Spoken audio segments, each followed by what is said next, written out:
In the winter of 1958, a small airplane began flying over the American West with 2 men aboard.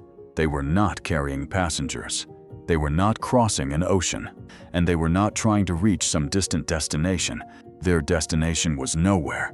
The plan was to keep the airplane in the sky for as long as physically possible, not for hours, not for a day, for weeks. The airplane was a modified Cessna 172, a machine never designed for anything remotely like this. Inside were 2 pilots, a cramped cabin, a small amount of equipment, and just enough room to sleep, eat, and survive. Their mission would eventually last more than 64 days, but staying in the air that long required far more than a large fuel tank. The pilots would have to deal with freezing temperatures, mechanical failures, exhaustion, darkness, dangerous refueling operations, and the simple problem of remaining awake inside a tiny aircraft for more than 2 months. And beneath all of it was a question that seemed almost absurd. Could 2 men really keep a small airplane flying continuously for weeks without ever touching the ground? The idea began with a hotel owner in Las Vegas named Warren Bailey and a World War II pilot named Robert Timm. In 1956, Bailey opened the Hacienda Hotel and Casino in Las Vegas. The Hacienda was different from some of the city's larger and more glamorous resorts.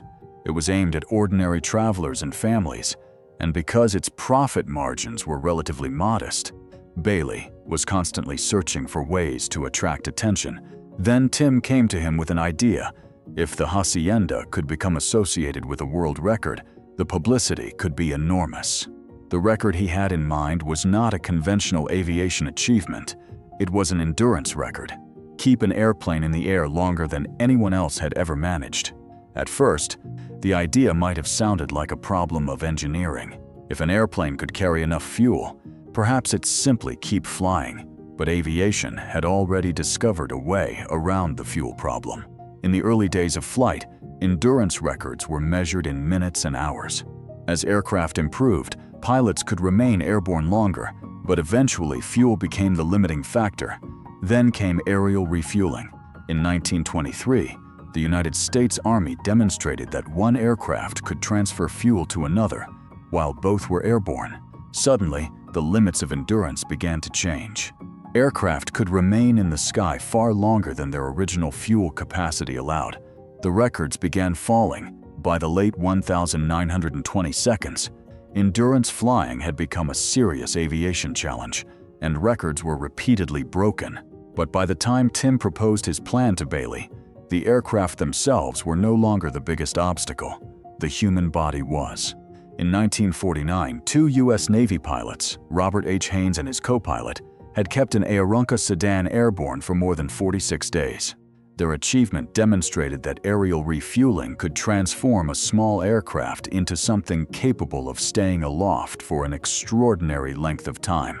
Timm wanted to beat that record. Bailey immediately saw the publicity potential, and he wanted Timm to do it. Timm had already served as a military pilot during World War II, but this mission would demand skills far beyond ordinary flying. He went to McCarran Field in Las Vegas and acquired a Cessna 172. The aircraft was then transformed into something that looked less like a normal private plane and more like a flying laboratory. The passenger seating was stripped down, the rear bench seat was removed, creating a small storage area for equipment and supplies. A tiny sink was installed inside the cramped cabin, and because 2 men were expected to live inside this space for more than a month, the interior had to serve as a bedroom, kitchen, storage compartment, and cockpit all at once. The most important modification was underneath the aircraft. A massive auxiliary fuel tank, holding roughly 950 gallons, was installed beneath the fuselage. But carrying the fuel was only half the problem. They needed a way to transfer it into the airplane's normal fuel system while the aircraft was flying. So the team installed a powered winch and a fuel hose that could be lowered from the airplane to a moving vehicle on the ground. The original passenger door was modified, and a small folding platform was installed outside the aircraft. That platform would become one of the most dangerous places on the entire airplane. During refueling, the co-pilot would have to leave the cabin, stand on the tiny platform, and help connect the fuel hose, while the Cessna flew only a few dozen feet above a moving truck. There was no margin for error. If the airplane climbed too high, the hose could not connect. If it flew too slowly, it could stall. If it moved too quickly, the truck could not keep up. And if either machine suddenly changed speed or direction, the consequences could be fatal. The Cessna's engine was also modified in an effort to make it capable of surviving the extraordinary demands that were about to be placed on it. Finally, the word Hacienda was painted prominently across the aircraft. The airplane was no longer simply a machine, it was a flying advertisement. Then came the test flights, and almost immediately, the plan began falling apart. Timm's first co-pilot was difficult to work with, and their disagreements became increasingly serious. The aircraft itself was also developing problems. An exhaust valve repeatedly overheated, threatening the engine. The team attempted the mission several times, and each attempt ended in failure. Eventually, Timm dismissed the co-pilot, and while he was struggling to make his aircraft reliable, another team was already rewriting the record books. In 1958, pilots Jim Heth and Bill Burkhart kept another Cessna 172 airborne for approximately 50 days over Texas. The target had suddenly become much harder to reach. Timm would not merely have to beat the old record. He would have to beat a new one. Months of preparation followed. By December, the mechanical problems had been addressed as well as possible, and Timm found a new co-pilot. His name was John Cook. On the 4th of December 1958, the Hacienda finally took off. Officials from the Fédération Aéronautique Internationale, the international body responsible for recognizing aviation records, were present to monitor the attempt. There was one obvious problem. How could anyone prove that the aircraft had never landed? The solution was surprisingly simple. After takeoff, Timm and Cook returned to the runway. A special mark of white paint was placed across the aircraft's tires. If the airplane landed during the attempt, the tires would touch the ground and the paint would be disturbed. That would provide evidence that the aircraft had not remained continuously airborne. With that precaution in place, the Hacienda began its record attempt. For the first hours, the pilots stayed close to Las Vegas. That gave them access to the airport if something went wrong. But the real challenge began when the first refueling operation approached. The procedure was almost unbelievably dangerous. A truck would drive along a predetermined stretch of road. The airplane would descend until it was only about 20 feet above the vehicle. The truck had to accelerate to roughly the same speed as the aircraft. Then Cook would lower the fuel hose. Ground workers would grab it, attach it to the truck's fuel system, and send the hose back upward. Cook would then pull it into position and connect it to the auxiliary tank. For several minutes, the truck and airplane had to move together with extraordinary precision. Then fuel would begin flowing, and during those few minutes, the entire world of aviation became a matter of inches and seconds. Once the tank was full, Cook would disconnect the hose and drop it back toward the truck. The Hacienda would climb away again. The process would have to be repeated again and again. For a record attempt lasting 50 days, the pilots would need dozens upon dozens of successful refueling operations. Eventually, they would perform roughly 2 refuelings every day. And the fuel was not the only thing being transferred. Water, engine oil, food, and other supplies were also delivered from the ground. The airplane effectively became a tiny airborne home, permanently connected to the ground by a dangerous lifeline. Timm and Cook spent much of the early flight near Las Vegas, but as confidence in the aircraft grew, they began spending more time over the remote deserts and valleys of California. There was a reason for staying relatively low. At higher altitudes, the aircraft could become more fuel efficient, but the temperature could drop dramatically because the modifications to the Cessna had compromised some of its insulation. The cold became a serious problem. Flying lower kept the cabin somewhat more tolerable, but it introduced another danger: mountains. During daylight, the pilots could see the terrain below them. At night, the same landscape became a maze of darkness. Clouds, ridges, and narrow canyons could appear with little warning. And inside the cramped cabin, The two men were slowly losing the normal boundaries between day and night. They worked in shifts. One pilot flew while the other tried to sleep. When they were awake together, they read books, exercised, talked, and tried to maintain some sense of normal life.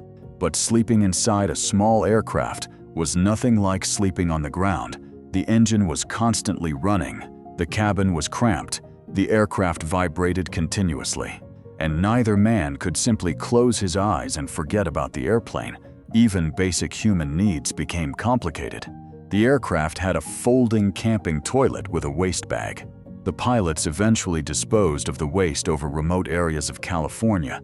The detail was not publicly discussed at the time, but Cook's wife later confirmed how they handled the problem after his death. By the time the flight passed a month, the physical strain was becoming obvious. They had spent New Year's Eve inside the airplane. 36 days had now passed.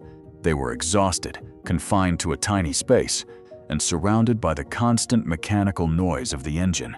Then came a moment that revealed just how dangerous fatigue had become. One night, Timm was flying the aircraft when he fell asleep at the controls. It happened only minutes before Cook was supposed to take over, but Cook did not wake him immediately. For nearly an hour, the airplane continued flying under autopilot. The aircraft stayed roughly on course. But an autopilot of that era was not capable of understanding terrain. It could keep the airplane flying straight. It could not recognize a mountain. When Timm finally woke up, the Hacienda was flying at low altitude through an unfamiliar canyon. The airplane had survived, but only barely. If Timm had remained asleep for several more minutes, the Cessna might have flown directly into the surrounding terrain. The incident demonstrated something that no mechanical modification could solve. The aircraft could be repaired.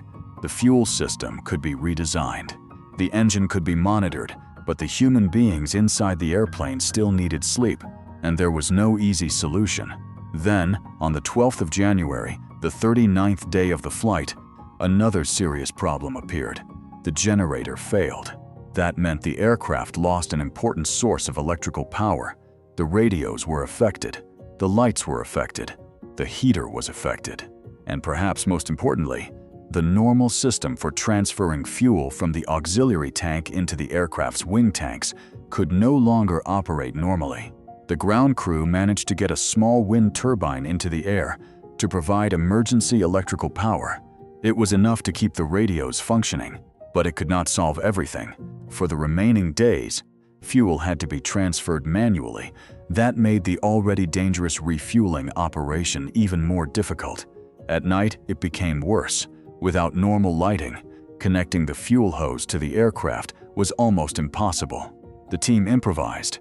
A flashlight was attached to the winch so that the ground crew could see where the hose needed to go. Another truck traveled several hundred feet ahead of the refueling vehicle, carrying a powerful searchlight.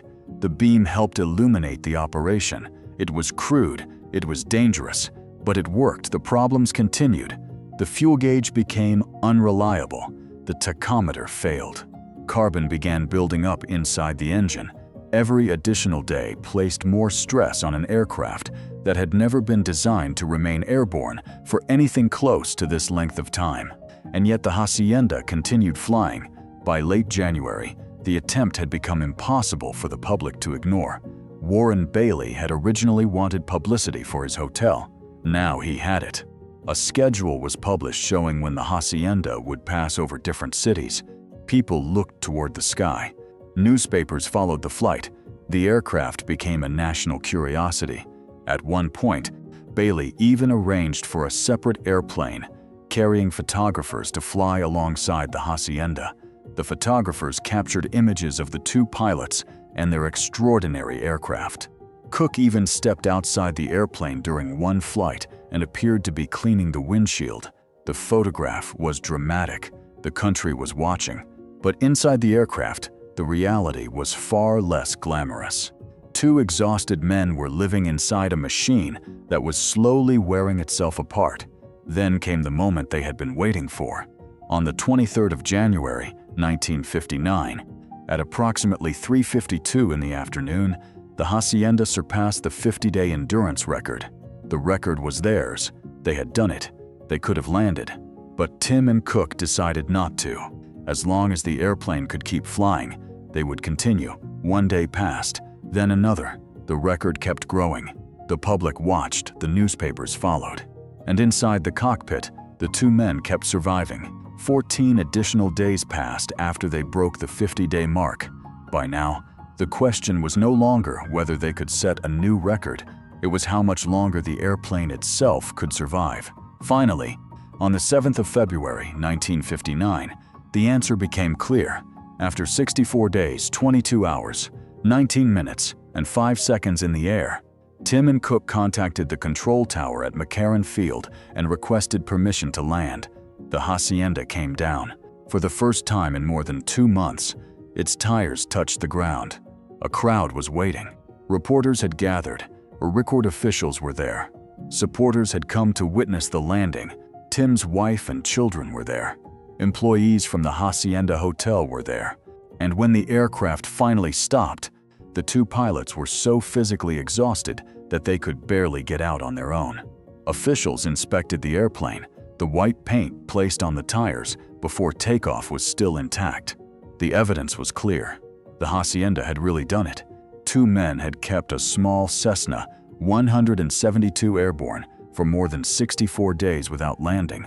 The achievement was extraordinary, but it also represented something from a very different era of aviation.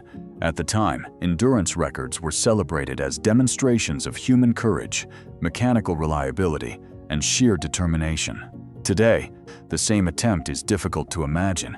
The physical demands alone were extreme sleep deprivation, cold, noise isolation, mechanical failures, repeated low-level refueling, and the constant possibility that one small mistake could end the entire mission. The record eventually became one of those strange chapters of aviation history that seems almost too improbable to have actually happened. And for decades, the Hacienda itself remained as a physical reminder of the achievement. The Cessna 172 used for the record was eventually preserved and displayed at McCarran International Airport in Las Vegas, where travelers could see the little airplane that had once spent more than 2 months refusing to land. The age of endurance records would not last forever. As aviation technology and safety standards evolved, the risks involved in pushing human pilots to remain airborne for extraordinary periods became increasingly difficult to justify. In 2015, the Fédération Aéronautique Internationale discontinued recognition of certain piloted endurance records, effectively closing the door on an era in which pilots could chase records by keeping themselves and their aircraft in the sky for weeks at a time. That means Timm and Cook's achievement belongs to a category that is unlikely to be repeated, not because modern aircraft are incapable of flying that long. They are. But because modern aviation has learned that just because something can be done does not necessarily mean it should be. The Hacienda was not a fast airplane. It was not a sophisticated airplane. It was not built for extreme endurance. It was a small Cessna 172 that had been modified beyond anything its designers could have imagined. And yet, for 64 days, 22 hours, 19 minutes, and 5 seconds it remained in the sky. Two men slept in shifts above the American desert. They refueled from moving trucks. They repaired failures in the air. They endured exhaustion and cold. And every time they looked down at the ground, they knew that landing would end the experiment. Eventually, they chose to land because the airplane had reached the limits of what it could safely endure. But by then, they had already achieved something that sounds almost impossible even today. They had turned a tiny airplane into a home, a laboratory, and a world record machine. And for more than 2 months, the ground was no longer part of their journey. Only the sky was. If you enjoyed this journey into one of the most extraordinary endurance records in aviation history, subscribe for more true stories that time has almost forgotten. And if you want us to uncover another forgotten chapter of history, leave a comment and tell us what story we should explore next.